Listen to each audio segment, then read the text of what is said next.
hangganan ng lahat, there will be a day of reckoning for all.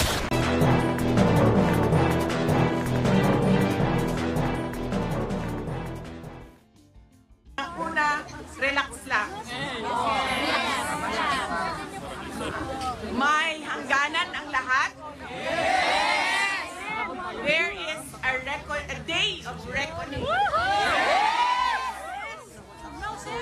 Yan ang kanyang mensahe.